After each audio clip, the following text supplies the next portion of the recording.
The reason people burn out is because they're not doing things authentic to their soul. And eventually it catches up to you, right? X, very specifically, you have to build a network, especially if you're small, to succeed. To me, this is an education platform. And if we can convince the governments of the world that they cannot take away our rights to listen and speak, but also learn. Love that, dude. Say that again, bro. Say that again. People let perfect get in the way of good. They're not going to shoot that YouTube video until they find the perfect idea, right? And you know what ends up happening? They never shoot a YouTube video. What's the end game here, Alex? Where do you see this whole thing going, and who are the big winners from it? Twitter King, dude. How you doing? Twitter King, Alex Finn here. He's going to teach me everything I'm doing wrong. By the way, dude, I went ahead and hit live. I figured you're a big boy. You can just handle it. No, let's roll. See, this is the way professionals do it. Like Alex and I have not met each other. We're going to do the hello introductory. Alex, how are you? My assistant grabbed a meeting with him. And Alex, I love the work you're doing on Twitter, dude. You are, I say this with all, now I'm not watching you 24/7, but I say this with great respect. What you're doing and sharing with other people how to be successful. I have gotten so many compliments from people that come into my world, and I'm like, hey, you guys follow this guy? You know, I don't really know him, not validating him, but like the more we connect to each other, the better. This cat's got, I don't know, 30,000 people follow him. He's like, dude, you were so kind to me. And I'm like, why wouldn't I be? I'm not in competition with you. I'm in competition with CNN, Fox, and all these other parasites. And dude, I really, really love what you're doing. You're helping people figure out how to do better on Twitter. I don't have time to study this stuff. So wanted to have some time with you to help educate the rest of the world. And I'm going to get educated also. So I'm you're my tutor on X, and I'm the student. Okay. So anything you have that can help me, dude, I'm all there. So welcome to the show. It's good to be here, man. We've done a few spaces together. They were a blast. I feel like we had a little bit of chemistry there. So I didn't even know what this is about. I just show up, you show up, it's rolling, we're talking. I love it. When you don't have anything to hide and you're not promoting some bullshit, you don't have to be prepared. I'm like, let's take the phone call. I'm transparent as it comes. Why don't you tell me in the audience, like, where did you come from and how did you get involved with this? Because I think you have a pretty cool story on looking for success and maybe finding a couple of alleyways that weren't so successful. And then you backed out and figured it out. I've had kind of an entrepreneurial mindset my entire life. And so throughout my career, I'm 34 now. When I was graduated 22, I just started building things. I've been building things left and right. And I've always had a love kind of for content and writing. And so I've started sports blogs. I've started stock investing blogs. I've started Twitter accounts for all that. I've built software. Like I've worked in the tech world my whole career, and just I work 9 to 5, and then 5 to 9, I'm just building stuff and just hoping something sticks.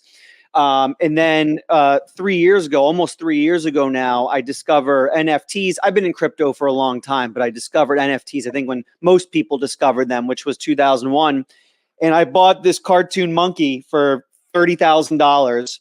And I'm sitting there, I'm like, holy hell, did I just spend $30,000 on a cartoon monkey? I can't just sit here around with this, right? I got to do something with it. So I started a Twitter account.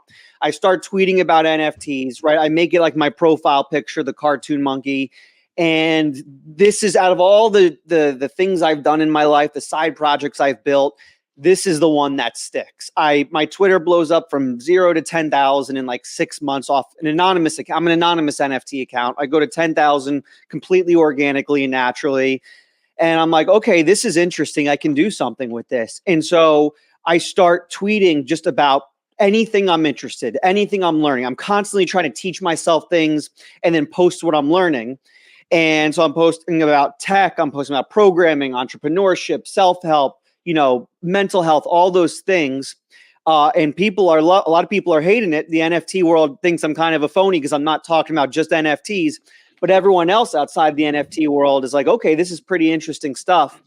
And my following starts to explode. And then kind of the coup de grace moment was about a year ago. Elon Musk unleashes the Twitter algorithm. He open sources it. I write a thread breaking it all down because I have I was a programmer before. I've been in tech my whole life. The thread goes super viral. Elon replies to it. Mark Cuban replies to it, DMs me. I go past 100,000 followers on that. And, I blow up. I quit my job, and I've been all in on this full time. And it seems the one thing that's stuck out of all the things I teach other people, the one thing people really enjoy is me teaching them about content and X and how to grow on and how to build an audience. And that's kind of been my brand since. Yeah, I think you've done a really good job. You spotted a big gap, and I think one that because I've seen some of these influencer, KOL, media type people, and they seem to I have a lot of questions to ask you, but they seem to feel like the world is very competitive. Mm-hmm. And I had someone say this to me once. They were like, man, some of these other guys are making a lot of headway. And I'm like, I listen to about 15 people like me. I don't think you need to be worried about who's got more traction or not. And everyone's going to approach this differently. Like, I don't take advertisers. Mm-hmm. I don't want an advertiser because I don't want anybody to tell me what to say. Yeah. And also, I think the consumer, I would love to do a show with you on this, actually. I would love to do a show on educating the consumer why it makes more sense for them to pay you 10, 3, $20 a month and do that 110 times for their family and cut all their cable subscriptions, cut everyone up. Mm-hmm. And the economics here is so compelling. No one's ever seen this before, where producer, content provider, farmer, whatever, Bitcoin miner can go straight to the marketplace. And the ability for a family to spend, let's say, $10 a month on 10 people, $1,000 for education. You literally get to tap into, I've been doing business for 50 years. Why would you want to talk to a teacher who has studied this by studying me, or studied this by reading a book? Why would, I don't need to talk to you. I'm calling you going, hey, Alex, teach me how to do this. You're not charging me. You're actually like, wow, Gary's going to help me get my message out. So I see this as a very collaborative play and a way that everyone can win, except the people that have been sucking the life out of the middle of the value chain. And let me name who they are. YouTube. You can't keep taking 33 cents on the dollar from me, dude. That's bullshit. Yep. I'd rather not take the money. Yep. Netflix. I don't like your content. It's not worth $20, dude. It's just, I can't watch any more of it. Y'all did the COVID thing on me. I've seen every movie, man. I'm OD'd on movies and series. And you go through the whole list and you're like, am I getting any value here? And I think if people really looked at their finances, they would say, is this critical? Nah, I don't need to do this anymore. Is this critical? Nope. Is Starbucks critical? Nope. There's a lot of stuff that's not critical. And if they just turn that money, they will become so smart, dude. Right? I mean, I just think, and the economics for you, Alex, is that you get to quit your job. Imagine you get 30,000 people paying you $3 a month. Now you have a $900,000 a month business, if I did my math correct, mm-hmm. or $90,000 a month, and you can expand. You can buy better cameras, better people. You can tap into all the Bloomberg analytics that only Wall Street guys pay for, $100,000 a month, right? Our school only gets better. To me, this is a education platform. And if we can convince the governments of the world that they cannot take away our rights to listen and speak, but also learn. Right? We've reached this really critical inflection point over the last year or so, which is presenting an unbelievable opportunity for most people, where education has been totally decentralized.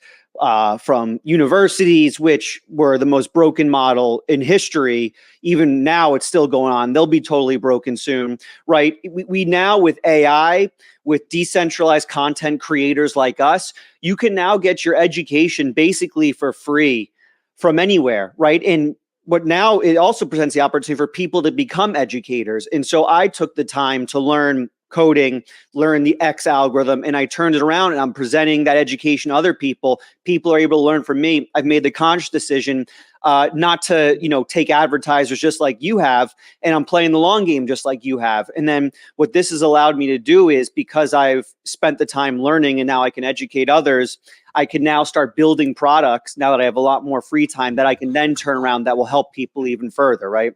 I'm building out software that's going to help people. I'm building out a lot of other different things. And this is the opportunity people have now that AI is around, now that information is basically available completely free anywhere you look for it. People can go out now, learn whatever they want, and then turn around and teach it to others and build themselves a business, even if they have a 9-to-5. Information has never been so freely available, especially with AI around. It's this insane opportunity where not many people really know about it. So the ones taking advantage of it now are going to be tremendous winners. Yeah, I agree wholeheartedly. Wow, dude. I mean, and are you loving what you're doing? Hell yeah. Absolutely. By the way, I just subscribed to your $9 a month program. Thank you. I wish I had a receipt to show that. I don't know if you can show it, but I think it'd be good if the audience. I'll pull it up right now. I just did that. Look, guys, look, first off, look, follow Alex's content. None of us really know what we're doing here. This is a new world for everyone. Furthermore, I'm quite certain that X and others are going to change their protocols by which all this works. Here's Alex throwing himself, and he's happy. Okay, he's like found the job that he wants to do in life, which is to educate and create. Follow this cat, learn from, and don't be stingy with your money. Okay, support the guy. If he doesn't have to take advertisement from IBM or Intel, he's not going to lie to us. Okay, as soon as he starts taking money, and people do have to, he's got to pay the electric bill or he's not going to show up. I just really encourage people to grab 3, 4, 5, 6 of these guys. You can cancel anytime. So once his quality of product gets bad or you have moved on, you get to cancel it and move on to another guy. This is an awesome investment opportunity for everyone. So sorry to interrupt, Alex, but I really want people to do this. Once I made $1 billion and move to Cancun, then people can cancel because my product will probably go downhill from there. So, but I'm not there yet. I'm not at $1 billion. So you can subscribe if you want. Yeah, I suspect you're not going anywhere. You're gonna get into this so much that you're gonna, people that do I've made a lot of money, man. I never leave. I just kind of mutate and do something else. You're a game player. I guarantee you're a game player. You're not a retirement guy. Well, I've seen it before. I've seen it a lot. The moment people lose their purpose, they die. I think the number one thing people need in their life is purpose. I never plan to retire. I plan to work until I want to live till I'm 200. So until I'm 200, I have a friend, his grandpa is like 95 years old, owns a business. He still goes into the office every day and he'll open up the newspaper. He's not doing much there, but he's still going in. He's got his purpose. I mean, that's why I do this, right? Is I was in my 9-to-5 and I knew that wasn't my purpose. I knew my purpose wasn't clocking in and writing code for, 8 hours a day and then clocking out. I knew my purpose was building something bigger. And finally, Twitter gave me that opportunity to do that, to build something of my own. Now I'm writing my own software and, I'm working probably 10 times as hard, but you're doing it to pursue your purpose, right? You're doing it to do something bigger than yourself. And when you got that, money doesn't quite matter as much. It's really the purpose. My grandfather, he was an accountant his entire life. He worked till he was 75. He never wanted to quit. Finally, at 75, he got pressure to quit. He quit, died 2 years later, right? The moment you lose your purpose, that's when everything starts to slip. And so, yeah, that's really what the message behind everything I teach is. I'm not just teaching you how to get a couple likes on X. I'm teaching you how to build something of your own so you can find your purpose and find something to pursue. Yeah, let's talk about that a little bit, because you made a comment about you're talking about a lot of different things, right? Whether it's health or Bitcoin or politics. Yeah. When do you get too diverse? Because I don't do much of that. I talk about finance, even Grant called me, my brother, Grant called me up one day. He said, "Hey man, this Bitcoin thing, it's just not big enough." I'm like, "Oh, you're totally confused. Bitcoin takes you into every subject on the planet if you can handle it. Most people can't handle it. Most people are like, oh, I can't go there." So I think Grant may have missed a little piece on this whole motivation thing. I think motivation comes and goes. Like I can't, nobody's ever motivated me. Mm-hmm. I have been motivated by other people, as like I'm motivated by you. You're 34 years old and you're like, dude, if I don't have a purpose, I'm out. I'm not going to have any fun. That's very unusual for a 34-year-old man to notice. Now, I have never chased money. I don't think about money and doing deals, which I think people think, nah, that's not true, because I made a bunch, but I've thought about having fun. I'm really great at a baseball game when I'm having fun. I'm going to score, dude. I'm going to break my leg to score a point. And it's never about how much money I'm getting paid. Right. I don't want to let you down, right? You're on my team.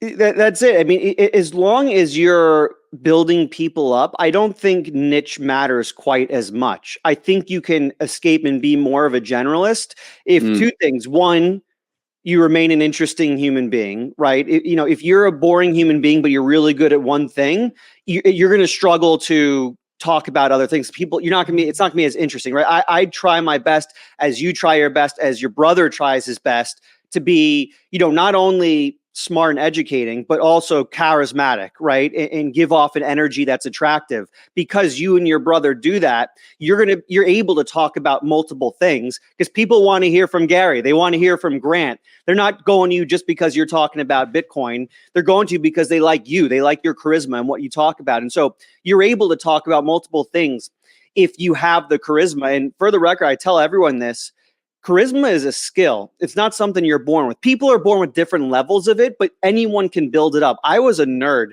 my entire life. I was like that nerdy programmer who sat in the back of the class and built software. I would have hated you.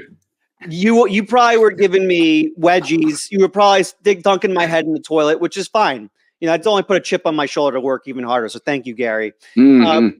But I worked, right? I went on Spaces on Twitter. I went on live streams. I do interviews like this, and I work on that skill set of communication. It's something people can build. So as long as you're an interesting person, and as long as you're sharing value, as an example, I started YouTube a month ago, started from zero, and it's completely different than my Twitter. I'm not talking about Twitter. I'm not talking about anything it's tough, related to it. How are you finding it? Because I love it. It's tough. I'm not a big fan of the core group. Yeah. So it also do I really want to support this? But man, it's a pain in the ass. Well, there's a couple things. One, is it tough? It's incredibly tough. It's not only tough because the algo is just tough. It's tough because the barrier of entry is so much higher, right? With Twitter, what do you got to do? You just type in a sentence and hit post, and you got content out there. The barrier of entry is as low as humanly possible. For YouTube to put one piece of content out there, you need a script, you need to film, you need to edit. And this is a multi-day, multi-hour process, right? And that's an incredibly high barrier of entry. And then you put it out and you get like 5 views. It's unbelievably tough, but I love it. I love the chase. I love the challenge, because the reward is so much higher as well. A third of the world is on YouTube. A third of the world. It gets, I think it's 2 billion monthly impressions, YouTube, which is I think it's half the internet. Half the data that travels on the internet is YouTube traffic. And so I look for challenges specifically where the barrier of entry is very high, because I know my opponents are lazy. I know they're not going to attack it. I know they're not going to go the extra mile, and the reward is even higher. And YouTube is that, right?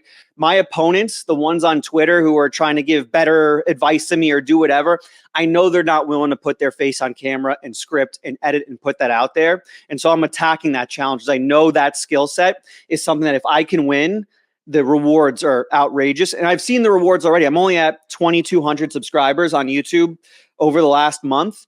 But my growth on X has actually skyrocketed since then, because I push everyone from YouTube to my X. And so it started that flywheel effect. So yeah, I have spent an ungodly amount of time the last month filming and editing and doing all that. I taught myself Final Cut Pro. I've taught myself all the tools. I've spent thousands of dollars on cameras and microphones. But the investment, I know for a fact, will eventually pay off. Yeah, I do agree. I think if you don't give up on this, it's almost a no-brainer. Talk me through, do you think there will be people that will do, well, maybe the real question is Twitter going to go to video?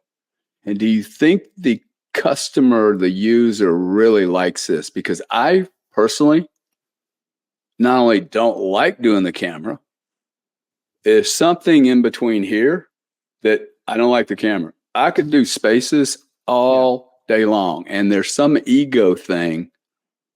I find it to be, maybe it's the face, the appearance. It's like, hey, I should have shaved. I got the wrong shirt on. I need to prepare.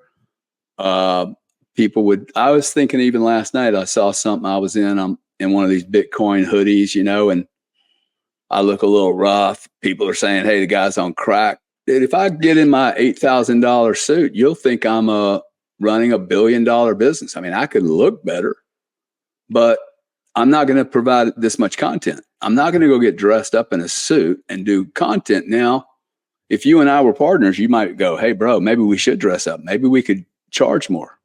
Yeah. I mean, there's a reason Hollywood dresses people up, right? They make them look good. This is hard for me. It's Why is it hard? With me Why is it hard? Having a phone call with someone on video is one thing, but going on TV and saying, hey, look at me. I am Gary Cardone. I know something. There's just something in my ego that's like, oh, it's just so disgusting. I know it's true. Internal and made up. I agree. It's made up bullshit. But that's the thing. And I'll tell you this. I had that issue. A month ago, I had that issue. You know who else? That's why I'm asking you, because I know this is a real thing. Moving from Twitter to video is a very different gig. But you know who else has that issue too? Not just us two. The other 300 monthly active users on Twitter have that issue. And that's why, again, it comes back to what I just talked about a second ago. The barrier of entry of video is so high. So many people are just unwilling to do it for the exact reason you just told me, which is some made up internal self-talk, right? So many people will just not do that their entire life because of their self-talk, which tells me that that's why you need to do it, because your competition isn't willing to do it. So if you can be one of the few that gets past that self-talk, which is completely meaningless, right? It doesn't, you know deep down that's meaningless what you just told me. It didn't make any sense whatsoever. So all you need to do is get past that meaningless drivel you've convinced yourself of, and you've made it past that barrier that 300 million people on Twitter can't get past. And now you're playing a game of your own. Right now, you're on a whole nother league. If everyone's doing the same thing, you're playing the same game as everyone else, and it's going to be very hard to win that. But if you're playing a game that has 1% the amount of competitors, it's going to be a lot easier to win that. Yeah. Now you mentioned competitors, because I was starting thinking, hey, I don't think there is any competition, because if I look at, I'm really good at looking at markets and understanding both the addressable market and I'm probably good at SWOT analysis, right? Hey, what are the strengths, weaknesses of the other team? What's the strengths and weaknesses of the industry? And what are my strengths and weaknesses? I know that other people will struggle with this whole video thing, but I think I don't worry about them. It's CNN. The reason I get it and do this is because, like, hey, Anderson Cooper being paid $20 million or $2 million will never come to Twitter. They'll never come to YouTube. We've done as many Tuckers as we're going to do. So that means that Don Lemon has nowhere to go. Guess what? He has no content whatsoever. All he is a body that they do makeup on. Yeah. Imagine if somebody was doing makeup on you for an hour every morning. You look like a stud, right? You don't have a $80,000 camera or $10 million platform, right? But the content now, like my content, I have content for 50 years, man. Yeah. My own content, my own stories, my own experience. The reason I'm doing it is because people are telling me, dude, this is really helping me. And that I'm like, oh wow, really? I can't stop just because my little ego in a couple hours a week. I actually need, and I must stop criticizing the world if I'm not willing to put myself out there. Mm-hmm. I hear all these people criticizing, like, bro, why don't you? Can you help me get beyond this? You were willing to help me get beyond this. I'm like, hey man, Alex, you're better at this than I am. Educate me, right? So I can learn from everybody, dude. I've learned from my children many, many times. I actually embrace everyone to grab a camera, a microphone, and launch. Hit the button and go. Don't even you agree with that, right? Just hit the button and go. You don't need somebody to hold your hand. It's only going to be so embarrassing. In fact, you could start a space and go, I'm terrified. People would talk about it. Is people will use perfect to get in the way of good, right? They'll be like, oh, I don't want to create that video. I love that, dude. That live Say that again, bro. Say that again. People let perfect get in the way of good, right? Yeah. They're not going to shoot that YouTube video until they find the perfect idea, right? And you know what ends up happening? They never shoot a YouTube video, right? And so for me, how much stuff do you cut? I'll bet you cut almost nothing. Nothing. I've cut nothing. My first YouTube video, so I haven't even told you what my niche is on YouTube yet, but my first YouTube video was, should TikTok be banned in America? Then my next YouTube video was how to start a 250K a year Twitter business. Then my next YouTube video was how to get followers on Twitter. Then my next YouTube video was how to build a video game with AI. That video took off. Then my next video was how to build another app with AI, then another app with AI, then how to build a Notion clone with AI. That's gone. I posted that 2 days ago. That started to go viral and it's got me like 1,000 subscribers since. I just put anything out there. My first several videos absolutely stunk on ice, were terrible. And then one kind of hit. And so I started making micro pivots. And now I have my direction, which is I'm educating other people on how to build products with AI, how to program and build apps with AI. And it's taking off for me, right? And if I would have just sat there and waited for the perfect idea, I, one, would have never found what I'm doing now, which is the perfect idea. I would have never found it. And two, I just would have never created a video, period, at all, ever. And so because I've allowed myself to create terrible product, it got me to, within a month, great product, which is now taken off. I found my voice and I have a path I'm going down. Let's, I don't know how much you've looked at any of my stuff, but let's use me as a case study. What am I doing wrong? Why don't you cut me into pieces and say, dude, you're a total amateur, that you're doing this wrong, you need to add this. Like, just cut me into pieces, would you? The audience will love it. Okay, here, let me I'll pull up your Twitter. I can screen share on here, right? Yeah, I can. Yeah. All right, let's do this. Let's pull you up. Let's roast you. I haven't looked at your profile in a while. No offense. We're pulling it up. Dude, I got it. No problem. I see your tweets haven't gone to the profile. Gary Cardone. Here we go. Says you subscribe to me. Thank you very much. Let's dude, $9. Come on. What's that going to cost me? $108 a year? You skip one. Man. I pissed $100 away. You skip one latte a month, and that's all it takes for a little education. Totally. A lot of education, man. Here, let me add this to the screen. You want it big screen? Yeah, we'll get our faces off here, and you can just. Here we go. There you go. So let's roast Gary's profile. This is completely improvised. Let's see what you got. Okay, so you got a quote tweet. I'll agree wholeheartedly with Lawrence. No one alive today has experienced what we're living through. The entire construct of humanity is shifting under our feet in real time. History is happening. I watch Man Up, Group Up, and Red Act. Here's what you got to do. There is no super powerful hot take in this. If I was to read this quick, I wouldn't really know what you're talking about. Nobody alive today has ever seen what we're going to go through in the global markets. See, this is what you do. You prelude this, like this is a good follow-up for a powerful statement that you didn't make. There's no hook here. Your hook is, I will agree wholeheartedly with Lawrence. That's a crap hook. No one's reading this. No one's going to then read the rest of this tweet because your first sentence stinks. What should I say? Lawrence is an idiot? Nobody alive today has ever seen what we're about to go through in global markets. No one. That's a tweet. History books are your best guide. And then is this you agreeing with him? No one alive today has experienced Yes. what we're living through. The market is about to change radically, or the market's about to explode. Or if this was about Bitcoin, Bitcoin is about to absolutely screw up the entire market. Something radical in the market's about to happen. A line like that, one powerful gut punch hook, right? Then they go, oh, whoa, what does that mean? And then they read I agree with Lawrence here. No one alive days experience what we're living through, right? There's no hook here. The structure to any viral tweet is hook, story, punch. So hook is what hooks them in, obviously. Then the story, which is like you kind of back up that hook and deliver on whatever it is you promised. And then the punch, I call it the punch because it's like the gut punch. It needs to be an emotional send-off that punches them in the gut. Something like, I think you actually have it here. History is happening on our watch. Man up, group up, and be ready to act. That's actually a good punch. You have the story, you have the punch, you don't have the hook. Got it. Now, when do you, and just rip me into pieces, but just ask a question. When does the hook become more than a hook and it becomes toxic or misleading?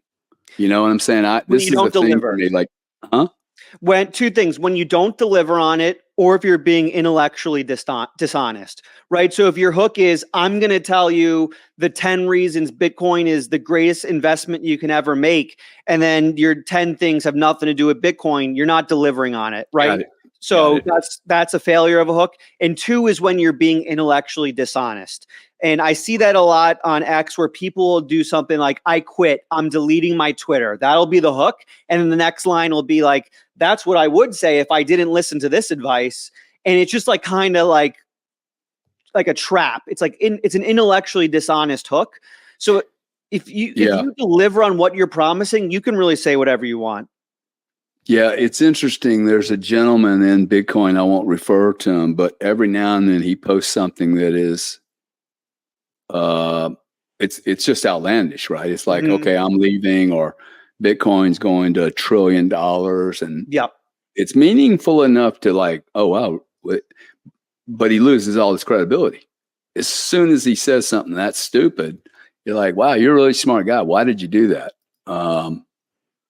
That's the issue, right? That's not a long-term mindset he has. There you go. Right? Because he'll get the clicks on that tweet. When he goes, whatever he's saying, I guarantee Bitcoin goes to $1 trillion next month. He's going to get the clicks.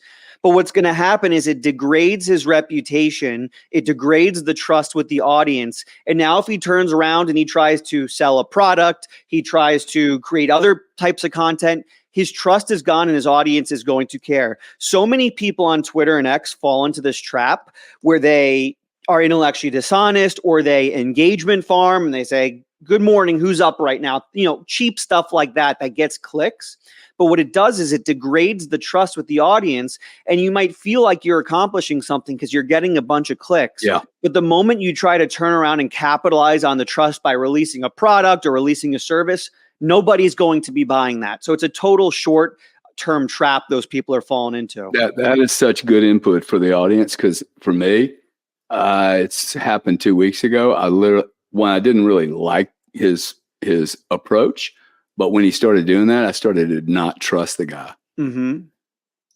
Exactly. That's exactly it. And so listen, I let them do those things. We talked about it earlier. You're like, I try not to view people as competition. I agree.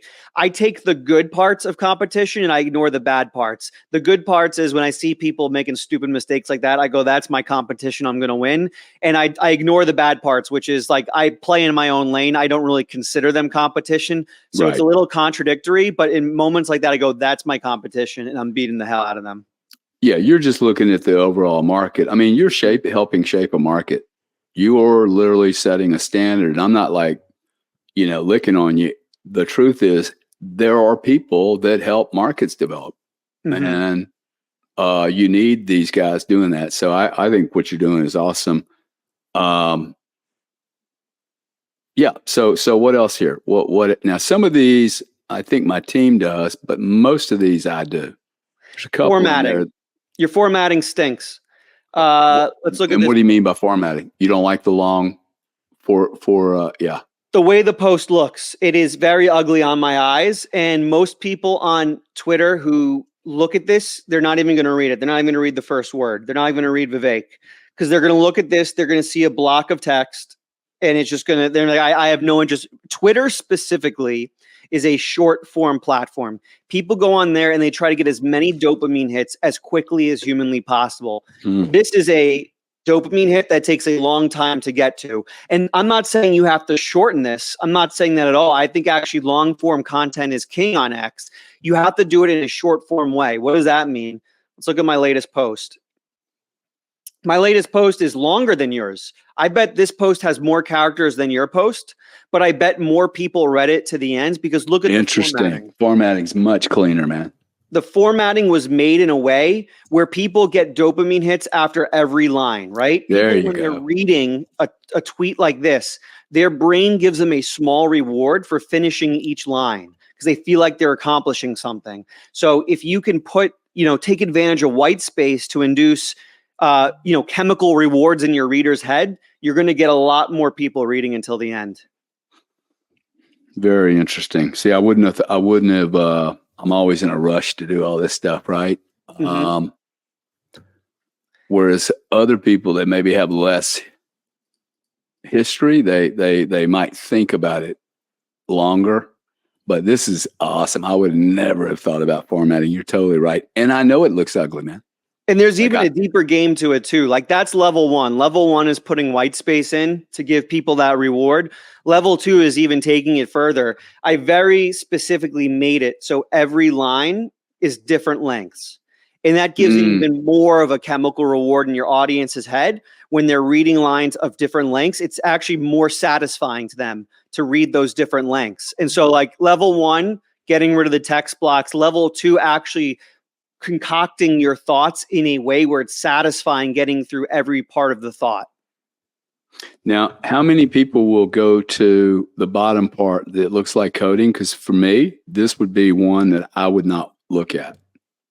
I wouldn't look at your post because of the coding in there. I'm like, okay, that's not relevant to me. It's too detailed, too specific. Well, so the coding plays a few different roles here, right? The expectation isn't that people are going to read the code. The expectation when people see this post, I'll go back to my profile.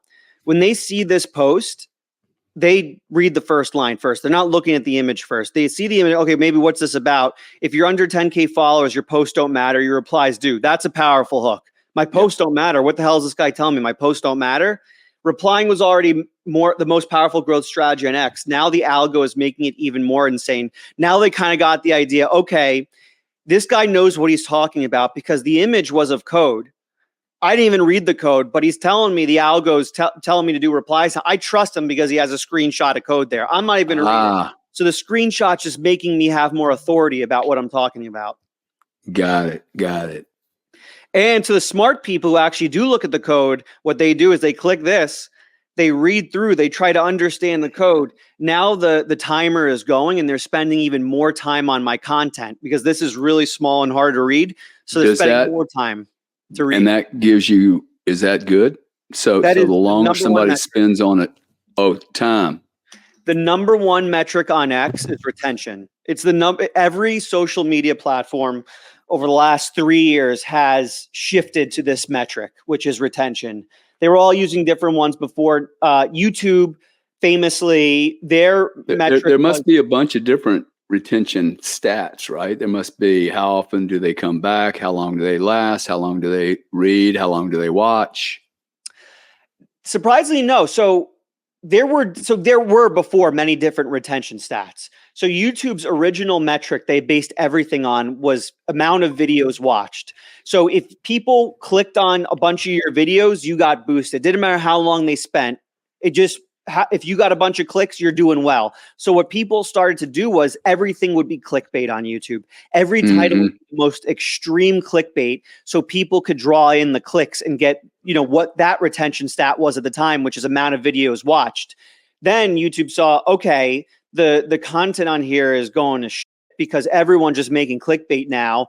So they shifted and they, through experimentation over a decade, figured out that even though people are seeing less ads because they're spending more time on a video, time on video was actually generating more revenue, because if people were spending a long time on a video, it means they were having a better experience, and they were probably going to keep coming back to YouTube over and over and over again.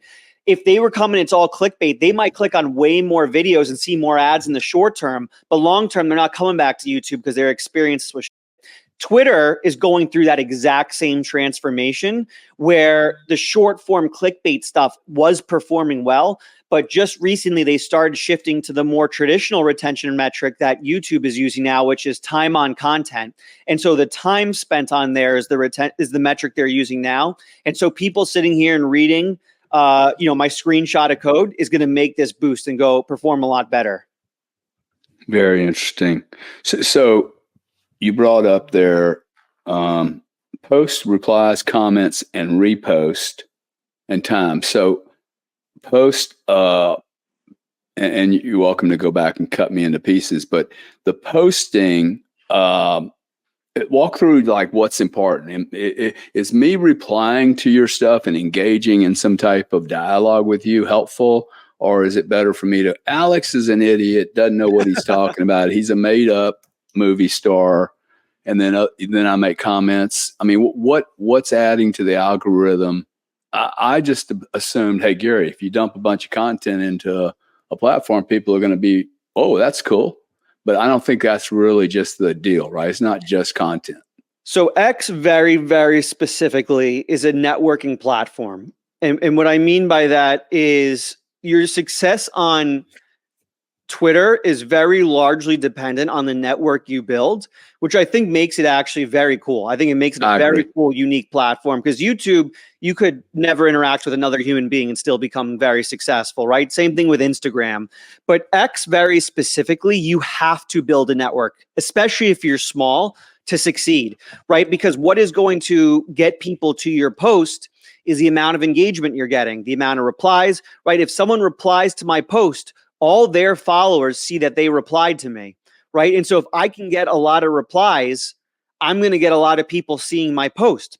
So you reverse engineer that. How do I get replies? Well, I could, write content that a lot of people reply to, but if you're a smaller account, not a ton of people are going to reply to because you don't have much visibility. So you reverse engineer that. And what you do is you go out and you build relationships. You reply to other people. You go on spaces and talk to other people, right? And now what's going to happen is, just like we're doing here, Gary, why are we on this call together? Because you came on one of my spaces one time. We had a fantastic conversation, and now we're talking to each other on this podcast. It's the same thing with replies. I go on your tweet. I put a very thought-provoking reply that makes you think. Next time you see my tweet, you reply back to it and give me a thought-provoking reply.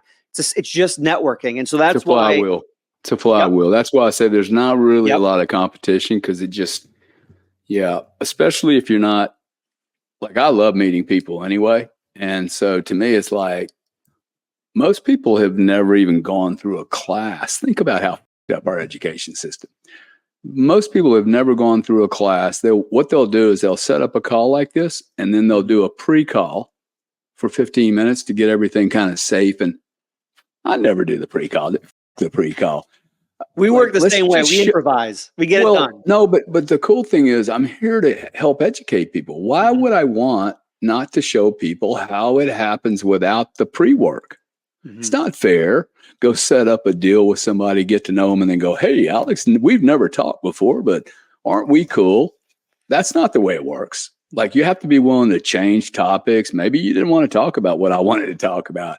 How do you pivot without getting in an argument? I mean, I have learned so much in a year how to manage a room. Like, I can manage a room, dude.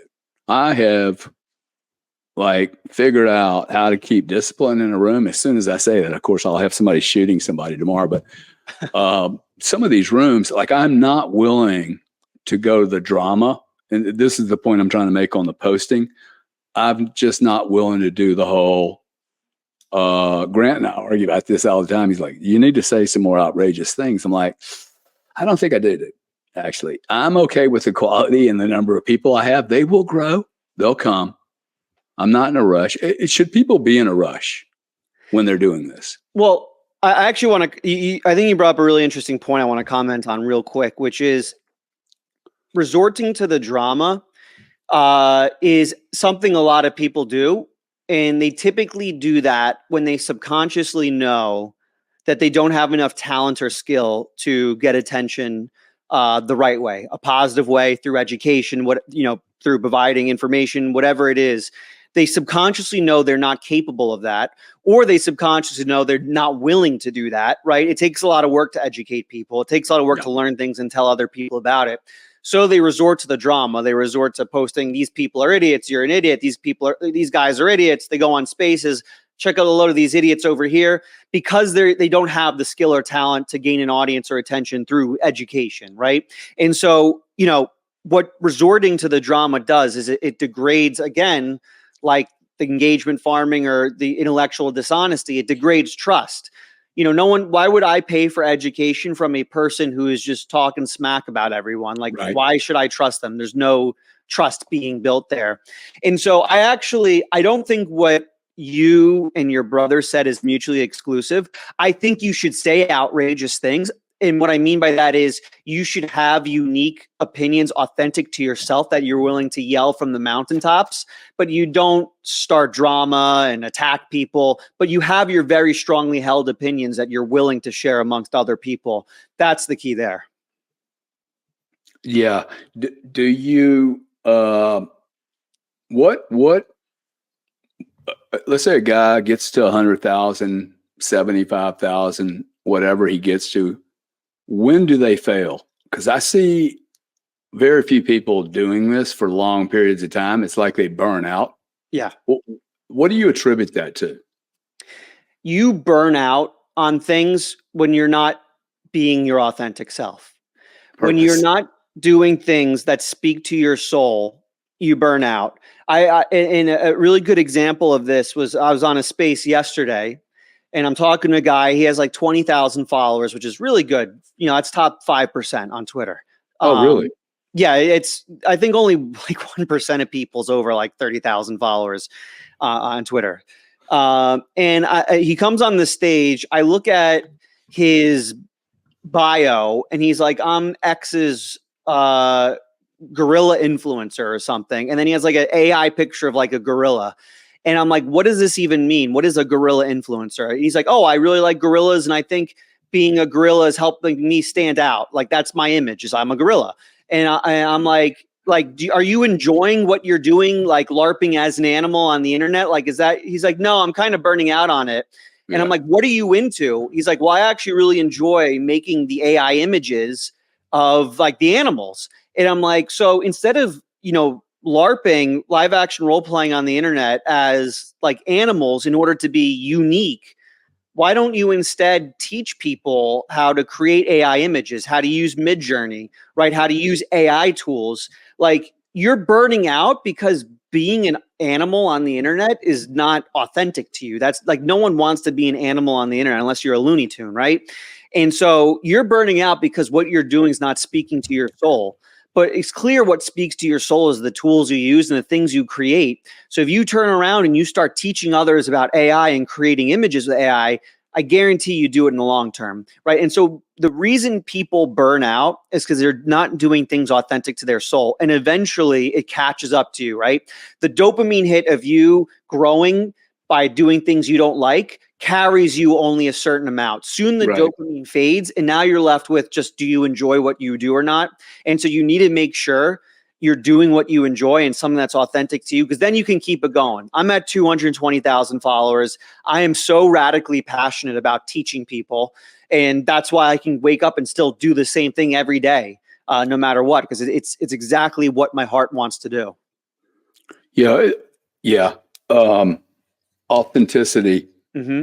About a year ago. See, I've never done any of this stuff. So I got on Twitter when he started charging $20 because I hate free. I stopped going to Starbucks when Howard said that he was going to open the bathrooms to all the degenerates and vagrants. And I'm like, I'm out. I'm done.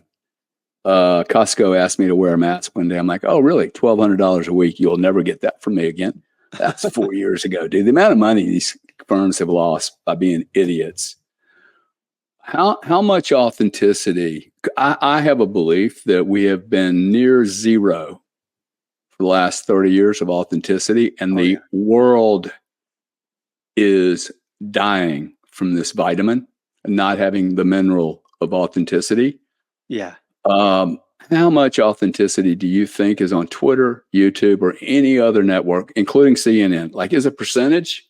Because I think this is the deal, dude. I think if people become hyper authentic, it is going to draw millions of people. I completely agree. It is lacking. The reason behind this is our brains as human beings have transformed the last 30 years to become incredibly short-sighted, to become incredibly short-term driven. We want things now. We need dopamine hits now. We need to grow now. And so the way people's brains will default work is they'll go on Twitter, they'll see what other people are doing, they'll see what is working, and then just copy it. And so they'll see what has happened to me a billion times. People see that I'm talking about the X algorithm. They'll create some account, X coach, and then all they'll do is post algorithm tips like I'm doing, but it's not authentic to them. They just do it because they see that's what's working. They chase this short term, I gotta grow, I gotta grow, I gotta grow. And so many people are not their authentic selves because they're just chasing that short term reward. But if you can keep the long term vision, right, and you can build something that's authentically you that might not take off right away, but as you develop your voice and as you develop your interests will eventually take off in the long term. You're playing a game not many other people are willing to play. Not many other people are willing to play the long-term game.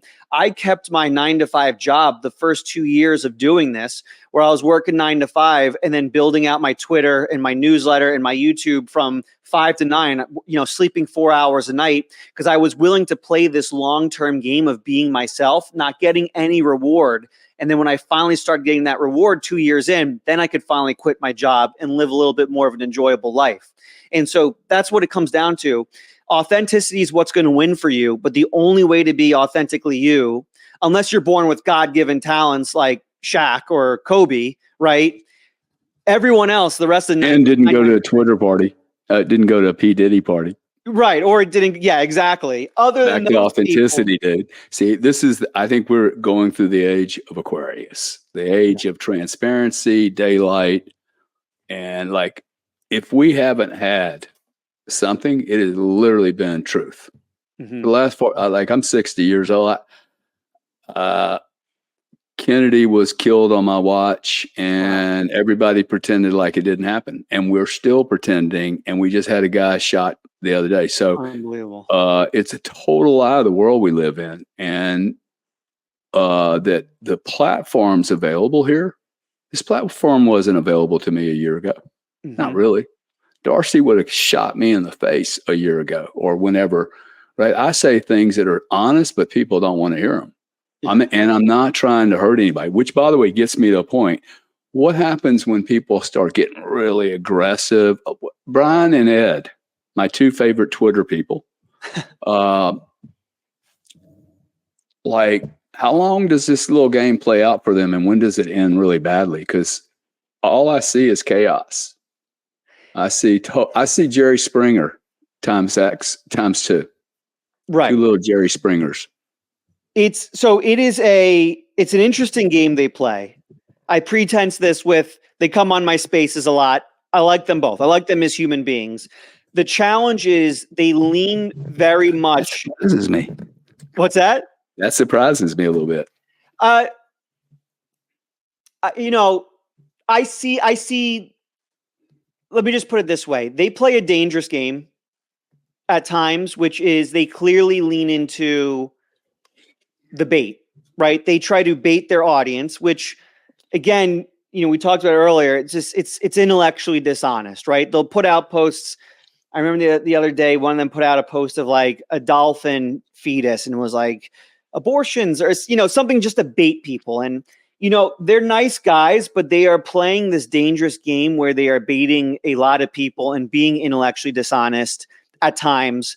And it usually does come back to bite you. There was this whole controversy a couple of weeks ago now where a couple other big accounts were just tearing them down and digging through their past. And, if when you are intellectually dishonest, it invites those types of things to happen, right? It invites people to go out and try to tear you down. And so, it's a tough, you playing that game's a tough one. It might get you attention, right? They both have 1 million plus followers, which is, incredible. But now they're in a place where they have a lot of people attacking them, and they're not the only liberal voices on X, right? There's other liberal. I don't think I mind a liberal voice, right? But look, I think what I find interesting is they're given so much oxygen in a space. And I don't know if it's your room or others, but it's like, hey, you're asking a guy, 2 kids, 42-year-old kids who have no P&L that I've seen about business. And like, why would you give them 15 minutes? They don't know anything about business. And that's when I go to, is Alex just having these guys here because they attract a lot of attention? See, that's the balancing act. Like, I would never have them on my show because I think they're lying to people. I think they're confusing people. And this is where it becomes difficult for me, because it comes down to, if I have somebody on my show, they're expecting that you're a legit guy. Right. And now I've had some assholes on my show, but people know that I'm not supporting it. Right. I just didn't know. And I'm not trying to make you wrong on it. I think they do create some entertainment, but I also feel like I need to take a shower every time I hear these guys talk. I look for, and this is a personal hobby of mine, I think it makes for supremely entertaining content. I look for the absurdities in people. I think the more I can bring out the absurdities in human beings in my content, the better the content is. And so when I have the Krasensteins on, I subtly troll them in a way that brings out their most absurd sides. For instance, I was talking to them, and we're not having serious political conversations. I don't give a flying fuck about their politics. Like, I think their politics are absurd. I do not care about them. But when they come on, I'll have conversations. They probably aren't even going to vote that way. For the record, I do believe they're Republican, personal opinion. But I ask them questions like, let's be honest, you want Trump to win, right? Like, you, Krasensteins, want Trump to win because the moment Kamala wins, no one's reading your content ever again, right? Nobody cares anymore. What are you going to troll? Trump's going to, like, if Trump doesn't win, he's not running again. So your account literally just goes to zero. So like I like those kind of conversations because it brings out a discomfort, which brings out their absurdity. That's a good one. Yeah.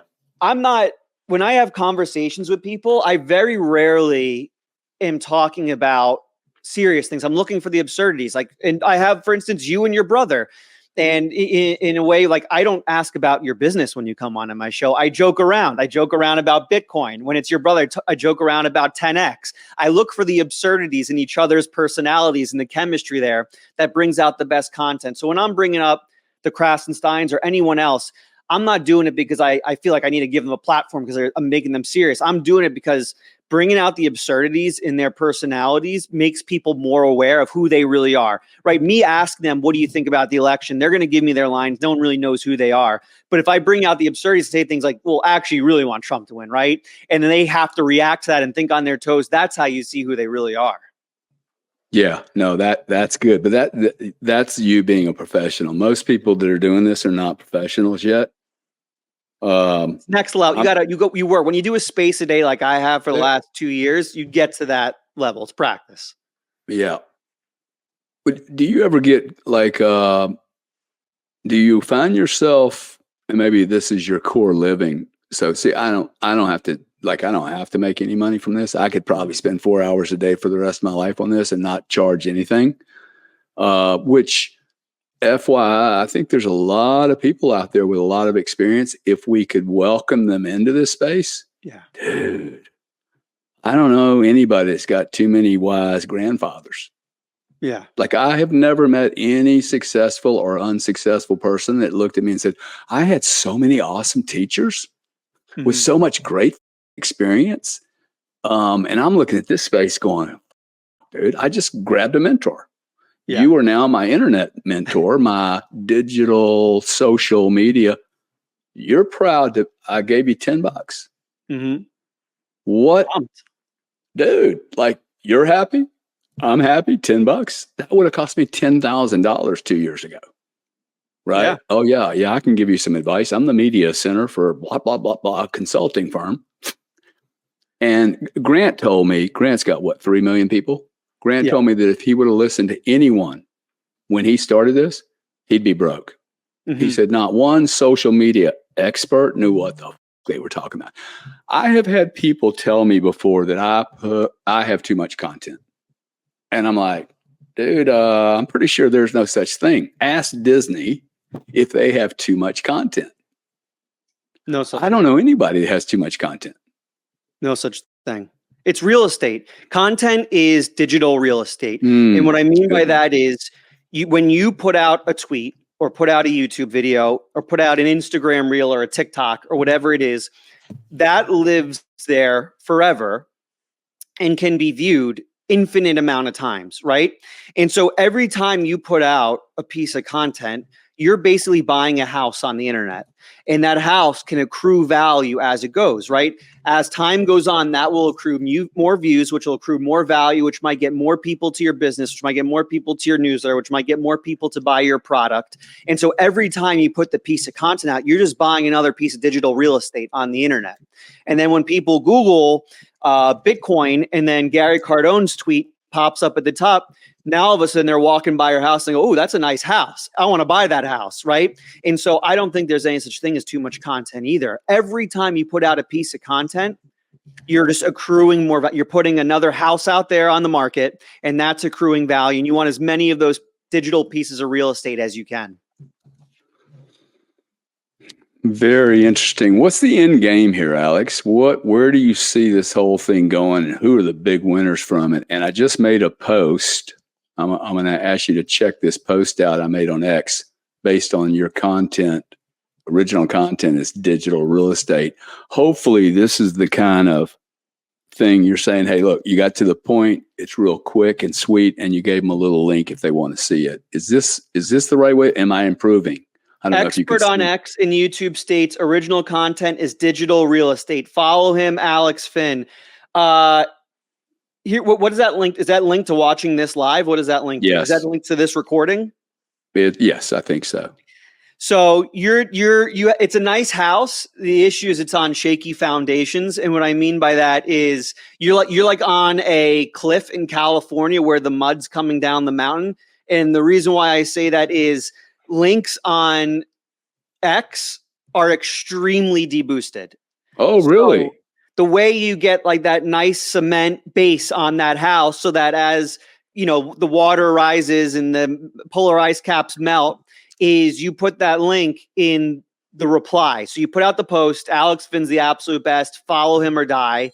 And then you go link to our interview below. And then in the second post, you reply to that post, then you put the link. And so you won't get deboosted and Tricky Dicky. That's a good one. I do that every now and then, but it's because I forget the link. Yes. So okay, good. That's good. But if I had not done the link, would that have been a good repost? Yes, that would have been great. That would have been fair. Expert on X and YouTube states original content is digital. It's a little bit of a long sentence. Here's how I would do it. I just heard some of the best advice on X of my entire life. You need to listen to this now. Follow Alex Finn, right? You're foreshadowing it a little bit. You're doing it very simply with a couple words, and it's powerful. It's a punch. Right. I think that's the way you pizzazz it up a little bit. See, guys, look, listen to this, okay? Like I've built, I don't know how many businesses I've built. I'm learning from a 34-year-old man. That was very subtle, but really important. I said content is digital real estate. That's exactly what you said. It impacted me, but then you turn it around and go, jargon. Yeah, we can punch it harder though, dude. That's the nugget, right? You gave away the nugget, which was the digital real estate original content. What you got to do when the tweet, you're foreshadowing it. I just got the best piece of advice of my life about X. Your tweet is your house. Here's more information about it. Link below, right? You're doing a little foreshadowing to get people to click that link. Yeah. When you see, I didn't understand when you said your tweet is your house, because I don't think about a house is a horrible investment. But if you'd have said, hey, your tweet is your commercial or your multi-dwelling real estate or Bitcoin. Yeah. I got it. Houses are sinkhole for money. Yep. What, Exactly. man, I've chewed up an hour and 10 minutes of your time. You're good. Where That's would great. you cool? Yeah, for sure. I do a live stream in 20 minutes. That's all. Oh, I'll probably bounce on and see if you learn anything from me. Or I'll do it anonymously. Oh, there's a question. I'm on Twitter one day. I'm on X one day. I see 500,000-600,000 people, whatever. 17% of the people are anonymous. 24%. Now, what the fuck is that about, dude? I actually think those are the most important people listening to my stuff. Yeah. Why would anyone go anonymous? There's many reasons. There's basically two reasons. They're usually either bigger accounts that just don't want to be seen, right? If you, Gary, were to go into another space right now with, smaller accounts, they would probably go, Gary Cardone's here. Come on up, Gary Cardone. And they make it all about you, which is kind of annoying. So that's why a lot of bigger accounts use anonymous. I try very specifically when I do my spaces to never shout out anyone in the audience. If they want to come up, they can come up, because it makes people uncomfortable, right? You come in all the time. I don't go, oh, Gary Cardone's here. I let you come up if you want to come up. Well, now that's it. Very interesting, because sometimes I would actually prefer to be brought up. I can always decline, but I get tired of these people that the panels are the same. Yeah. And like, if I'm in the audience anytime and you're like wanting to shake it up, dude, say, hey, Gary, you got a couple minutes? Love to have your input in here. Cause I'll know that's hey, let's, it gets boring, man. And I agree. The same guy always seems to think he has like, I don't talk. People have been like, bro, you don't always talk. I'm like, yeah, I can actually contribute by listening and setting the room and making sure the room's safe.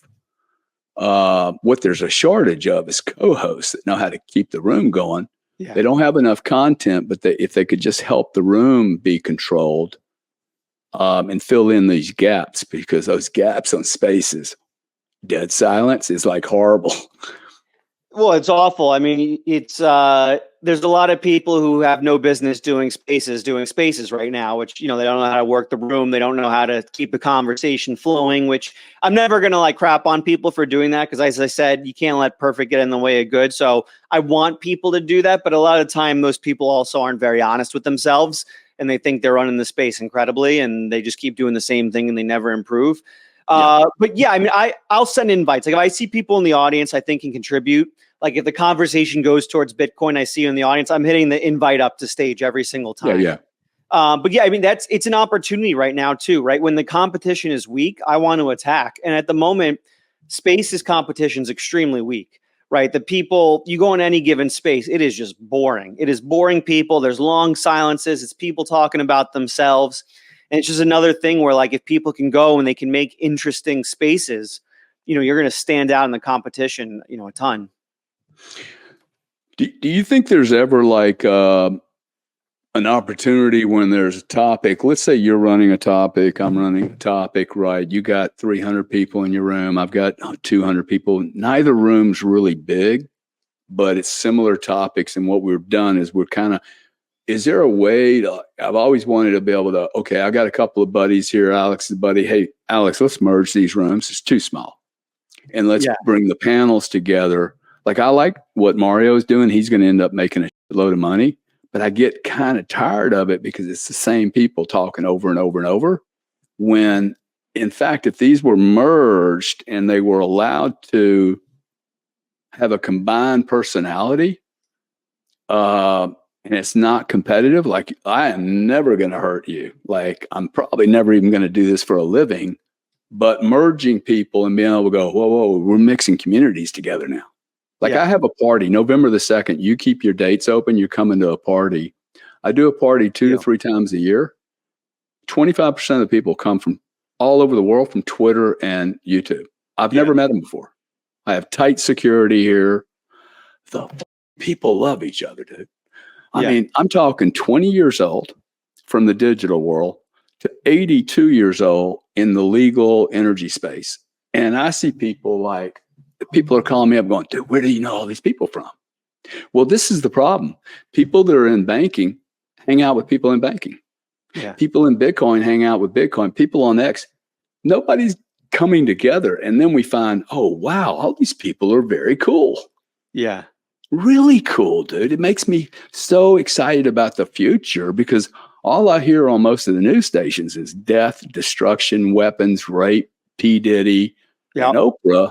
And then I look around and go, hey, this world is actually not as fucked up as people say it is when you see a bunch of people come together. So do you think that they'll ever be able to do that where we can I know that that's not the old news media model because that would impact ABC and NBC. Yeah. To me, this is a collaborative universe we're going into, that it's not a you and me are against each other. I think the whole paradigm has to change about collaboration. It's coming. I mean, Twitch does it. Twitch, you can merge streams where you move your entire audience over to another streamer's audience.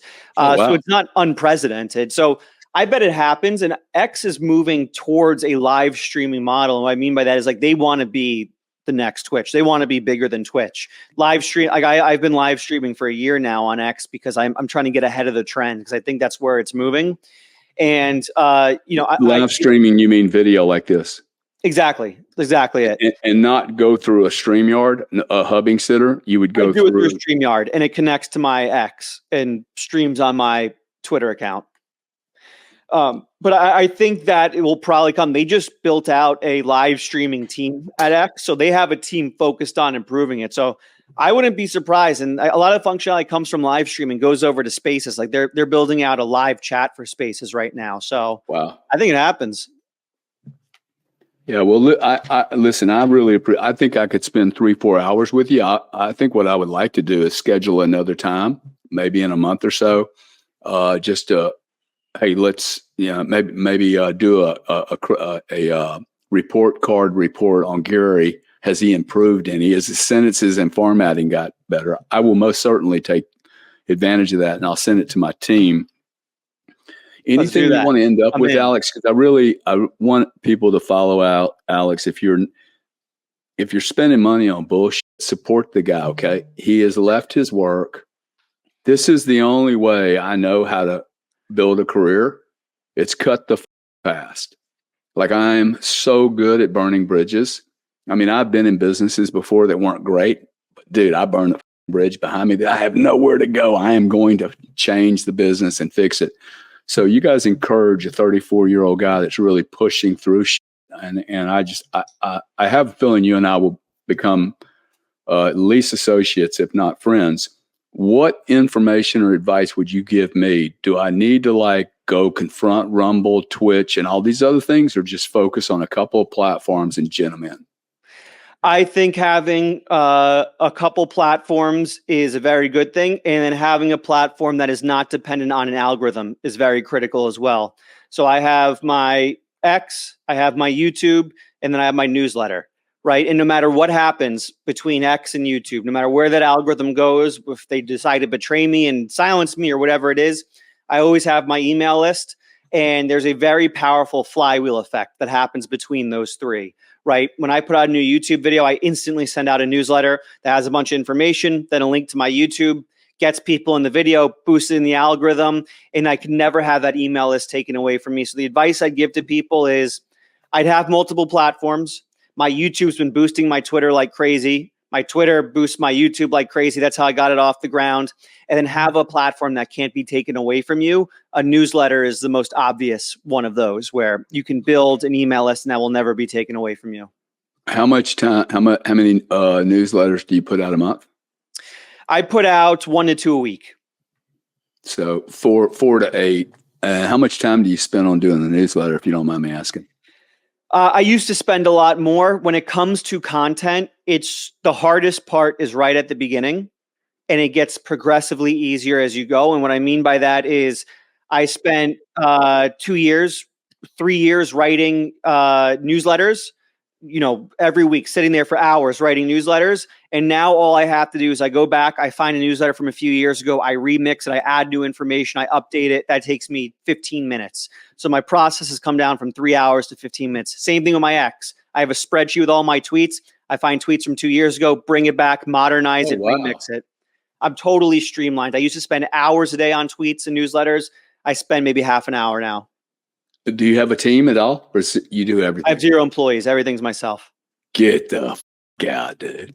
I like doing everything myself. I enjoy it. I enjoy the process. Yeah. Well, I edit all my videos. I learn Final Cut Pro. I learn it all. I love it. Yeah. You're awesome, dude. I love it.